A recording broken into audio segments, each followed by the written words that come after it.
If your Zippo lighter has run out of fuel, don't worry about it because you can still make a fire with it. Take out the cotton from inside the lighter and use the flint to ignite the cotton with a spark. Carry some aluminium foil in your bug out bag.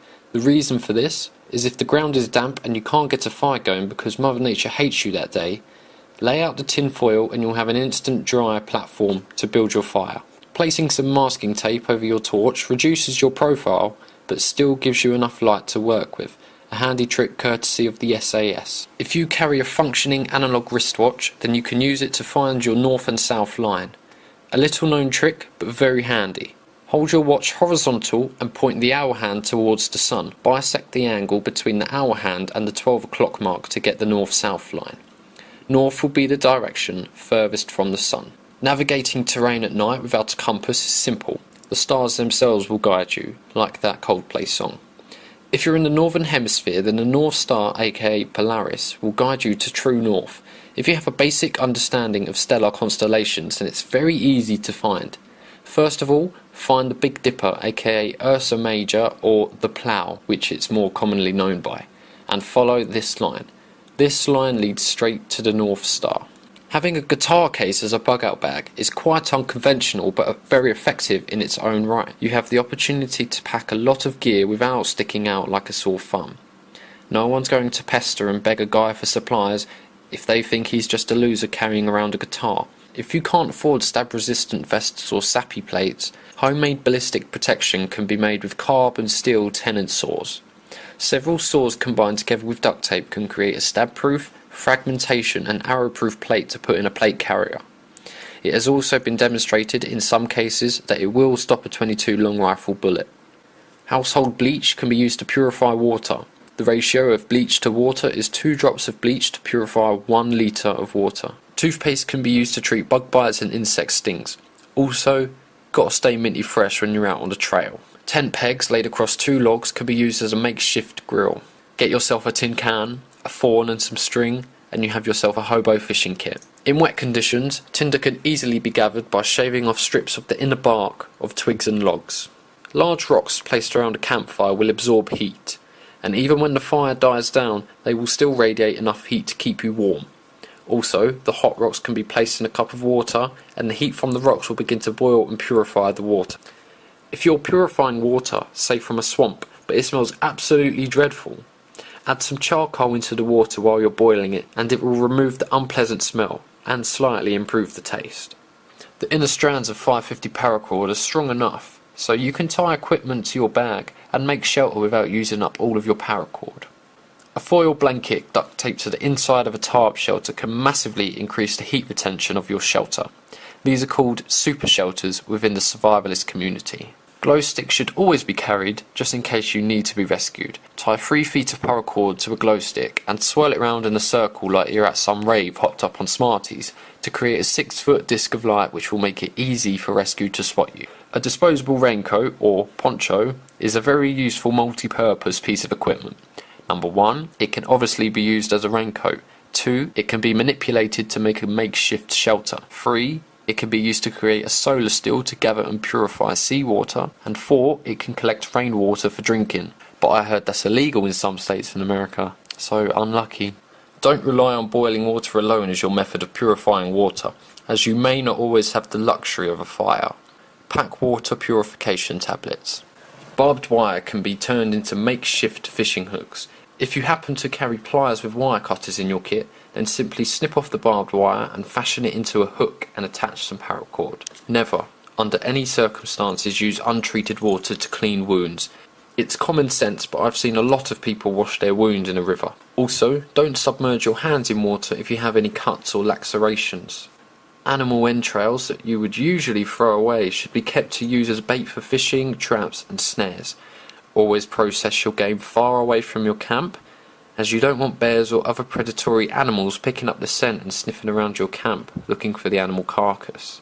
If you are stung by stinging nettles, remember that the stinging sensation is caused by the needles injecting an acid into you. Combat this by spitting on the area immediately and scrubbing it hard with a piece of clothing to get the acid off and out.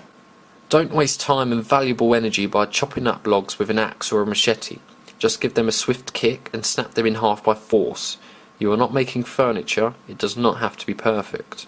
You may think you're king of the jungle, but you can't always prevent yourself from falling down a rabbit hole or scraping your arm on a tree branch. Pack a first aid kit. Don't forget to include important documents in your bug out bag. Birth certificates, insurance details, medical records, etc, etc. Remember to pack a modest amount of cash in your bug out bag. McDonald's and Burger King will surely still be open in America, despite all hell breaking loose. When setting up shelter, you need to keep off the ground.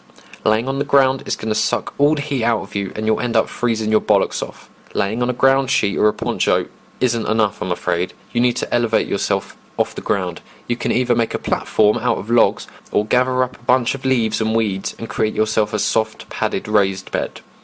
Or you can use both the logs and the leaves in combination for maximum effectiveness. Alternatively, a hammock will save you all the trouble.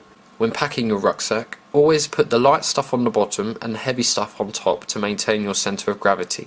Set the rucksack up so it sits as high up on your back as possible, and don't forget to tighten the straps up like a motherfucker. If you're planning to move a lot around while outside, you should wear less clothing than you think you actually need. As long as you stay in continuous motion and keep your head, hands and feet covered and dry, you can drop nearly all of your extra layers and still be comfortable. The key is to avoid sweating in cold weather, as your clothes will get damp, your clothing will lose its insulating qualities and you risk hypothermia. Not the nicest thing to have. Always carry a pack of cigarettes, even if you don't smoke. Offering people cigarettes can help you make friends or calm people down if they're suffering from stress or nicotine withdrawal. Smoke is a natural insect repellent. If you have a fire going, then wave your jacket, your trousers, your sleeping bag, your poncho, etc. around in the smoke to keep the mosquitoes and ants from eating you alive. Also, fire is a natural predator repellent. It will stop a bear from stealing your bag and your girlfriend in the night. Always pack spare socks, at least 2 extra pairs. Socks can be used to filter the dirt out of water, keep animal guts suspended in a tree, and of course prevent you from getting trench foot and blisters. If you do get a blister, thread a needle with some string or one in a strand of 550 paracord, drain the blister with the needle and put the thread through the blister so it runs straight through. The 2 holes you created allow the blister to drain and the thread keeps the holes open and sucks up any excess moisture. With this method, your blisters will heal faster. If you feel you're getting a blister, or what is commonly known as the hot spot, take a big piece of duct tape and slap it right over the area. The tape will eliminate the friction and stop blisters from forming. The chewing gum in MREs contains xylitol, which has a mild laxative effect. Trust me, you'll need that after consuming an MRE. Don't discard it. If you drink too much water on an empty stomach, your body chemistry will get messed up due to the imbalance of electrolytes, which may cause you to go into shock and suffer brain damage in long term. To avoid this, make sure you're eating enough food and getting enough salt during the day. Make sure you are balancing your water intake with your food intake, because too much of either is bad. With that in mind, don't eat food if you're dehydrated. The food will soak up whatever water is left and it will just dehydrate you further to the point where it could be fatal. It's very important to know how to make the SOS signal, both in sound and in light. SOS looks like this: ... .. The dots signify quick signals, whereas the dashes represent slow signals. Practice tapping the rhythm on a table. Tap tap tap tap tap tap tap tap tap. Tap tap tap tap tap tap tap tap tap. It may seem tempting to set your camp right up next to a body of water, but it's a bad idea, since bugs that hover over the water will eat you alive in the night, especially if you're set up next to stagnant water. Set up camp on elevated ground a modest distance away from water sources. Raising both arms up in the Y position and moving them erratically up and down is the international distress signal. If your signal fire has caught the attention of rescue services, make sure to use this signal. If you don't, you run the risk of the helicopter pilot just assuming that you're an ordinary camper just chilling, or a douchebag starting a forest fire. Depending on your global position, it can be confusing to translate kilometers into miles off the top of your head. A very simple way to make this translation is to divide the amount of kilometers in half, then add the first digit of the kilometer. This will give you a close estimation. For example, 50 kilometers divided by 2 equals 25, plus 5 equals 30 miles. 50 kilometers equals 31 miles. Very close indeed. Tobacco decreases stamina by limiting blood and oxygen to the brain.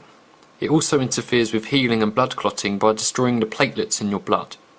Nicotine limits blood and oxygen flow to extremities, which makes it more likely to catch frostbite. It also reduces night vision because it causes constriction of the blood vessels in the eye. It also inhibits marksmanship because nicotine causes fine muscle tremors, which reduces stability and weapon accuracy. This isn't anti-smoking propaganda, as I'm a smoker myself, but it's good to take into consideration. If you see an animal drinking from a lake, that does not mean that the water is safe for you to drink. Most animals are able to eat and drink something which may be harmful to humans. If you happen to end up stranded on a tropical island, only drink the milk from green coconuts rather than mature, ripe coconuts, because the milk from a mature, ripe coconut contains an oil that acts like a laxative. Diarrhea is not something you want when you're dehydrated. Carry some tin foil in your bug out kit. That way, if you lose your canteen, then you can shape the tin foil into a bowl or cup, and you'll be able to fill it with a bit of water and lay it beside a fire to boil it, or you can drop some water purification tablets in it. And that's all I've got. If you know of any more handy survival related tips and tricks, then please leave them in the comments below so that we all may reach enlightenment. Thanks for watching. Good luck in your adventures.